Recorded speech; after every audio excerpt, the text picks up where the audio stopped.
देख रहे हैं न्यूज 31। मैं हूं आपके साथ अंजलि त्यागी। आइए रुक करते हैं तमाम बड़ी खबरों की ओर।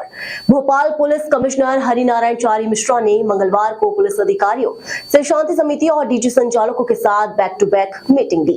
भोपाल पुलिस कमिश्नर हरिनारायण चारी मिश्रा ने मंगलवार को पुलिस अधिकारियों, शांति समिति और डीजी संचालकों के साथ बैक टू बैक मीटिंग दी। आगामी त्योहारी सीजन के दौरान कानून व्यवस्था की स्थिति बनाए रखने के लिए चर्चा हुई। मिश्रा ने महिलाओं की सुरक्षा सुनिश्चित करने के लिए सभी गरबा स्थलों पर महिला पुलिसकर्मियों की तैनाती और किसी भी अप्रिय घटना को रोकने के लिए असामाजिक तत्वों और सोशल मीडिया प्लेटफॉर्म पर कड़ी निगरानी रखने के भी आदेश दिए। तो वहीं गरबा आयोजकों को पंडाल में फायर सेफ्टी, बिजली की सेफ्टी रखने, अनिवार्य रूप से सीसीटीवी कैमरा और आने जाने वाले रास्तों पर विशेष सतर्कता बरतने के निर्देश दिए हैं। झांकी स्थलों को लेकर भी सावधानी रखने, सड़कों के गड्ढे भरवाने और अतिक्रमण की समस्या को दूर करने को भी कहा गया है।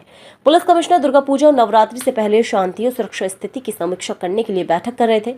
इस बैठक में अतिरिक्त पुलिस आयुक्त अवधेश गोस्वामी, अतिरिक्त पुलिस आयुक्त पंकज श्रीवास्तव, डीसीपी, एसीपी और एसएचओ सहित सभी टॉप लेवल ऑफिसर्स के साथ सभी समाज के धर्मगुरु मौजूद रहे। आज कई बैठकें हुई और लेकिन सभी बैठकों का उद्देश्य एक ही था कि आने वाले जो आयोजन है, खासतौर पे नवरात्रि के जो आयोजन है, नवरात्रि में कई अलग अलग आयोजन हैं, चाहे पंडालों की व्यवस्था से जुड़ा है, जुल्फों के आयोजन है, चाहे विसर्जन से जुड़े मुद्दे हैं, विसर्जन घाटों से जुड़े मुद्दे हैं, कई जगह राम बारात है, गरबे के आयोजन है, इन सारे मुद्दों पर चर्चा हुई। इसमें खासतौर पर डीजे पर भी चर्चा की गई, क्योंकि डीजे के कारण कई बार काफ़ी समस्या होती है।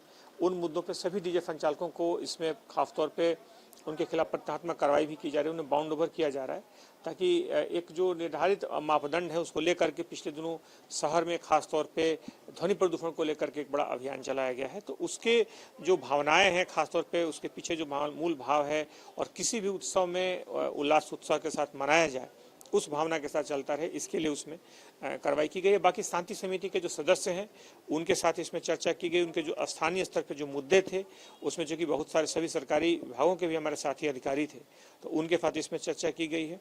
इसके अलावा गरबा जो महोत्सव थे, गरबा महोत्सव में इस बात पर चर्चा की गई कि उसमें फायर सेफ्टी का ख्याल किस तरह रखा जाए, उसमें इलेक्ट्रिक सेफ्टी का किस तरह ध्यान रखा जाए, उसमें अनिवार्य रूप से सीसीटीवी लगाया जाए, उसमें आने जाने के गेट किस तरह एंट्री और एग्जिट पॉइंट अलग हो, उसमें महिलाओं और पुरुषों के लिए जो मार्ग हो, निर्धारित मार्ग हो, ताकि किसी तरह की भीड़ से संबंधित कोई समस्या पैदा ना हो।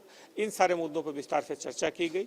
सभी बैठकों का उद्देश्य एकमात्र था कि आने वाले दिनों में जो पर्व त्योहार हो, आने वाले दिनों में जो भी आयोजन है लगातार अगले 10 दिनों तक, वो बिल्कुल सुरक्षित माहौल में। शिकायत आई और इस बात भी रखी गई। बैठक में भी अतिक्रमण को लेकर के कुछ मार्गों पर आई है, जिसमें लोगों ने और खासतौर पे जो दुकान संचालक हैं उन्होंने अपने दुकानों से आगे बढ़कर, या कुछ लोगों ने सड़क पर आगे 7-8 फीट तक उसमें अवैध कब्जा किया है। तो उन मुद्दों को लेकर के खासतौर पर नगर निगम और पुलिस की जो संयुक्त टीम कार्रवाई करेगी। आज जो है शांति समिति की बैठक रही थी, क्या दिशा निर्देश दिए हैं, क्या बात रखी गई? देखिए, यहाँ शांति समिति की बैठक थी, उसमें यही बात कही गई कि तमाम एक तो शहर में सफाई का ख्याल किया जाए, रोड अच्छे किए जाए, रोड ख़राब हो रहे हैं जहाँ जहाँ, और जहाँ जहाँ भी प्रोग्राम होते हैं वहाँ पर आसपास सफाई का ख्याल किया जाए। और हमने ख़ासतौर से कहा कि हमेशा से हमारे भोपाल के अंदर तमाम त्यौहार अच्छे माहौल में मनाए जाते हैं, उसी माहौल को बाकी रखा जाए। और त्यौहारों का मतलब होता है खुशी मनाना, सब मिलकर अच्छी तरह खुशी मनाएं।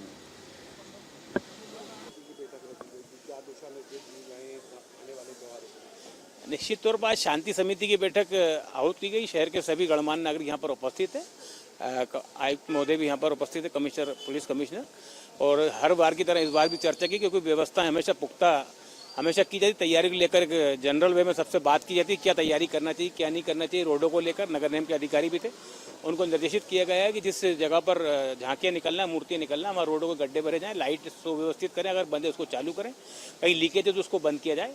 प्राथमिकता के आधार पर इन सब काम को समय सीमा में किया जाए, ताकि झांकी बैठाने वाले को चल समारोह निकालने में किसी प्रकार की तकलीफ ना हो।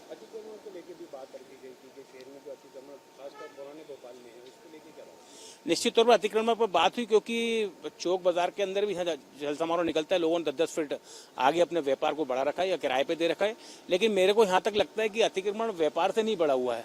अतिक्रमण जो लोगों ने घरों के अंदर वाहन खरीद लिए, जिनके घर में जगह नहीं रखने की, उन्होंने रोडों पर ले आके अपने कार वाहन खड़े करते थे, एक हफ्ते 10-10 दिन वाहन को नहीं निकालते, उससे ट्रैफिक जाम होता है, उससे अव्यवस्था होती है। उस पर कार्रवाई करना चाहिए ताकि हमारा रोड सुव्यवस्थित चल सके। फिलहाल खबर में बस इतना ही। बने रहिए न्यूज 31 के साथ। धन्यवाद।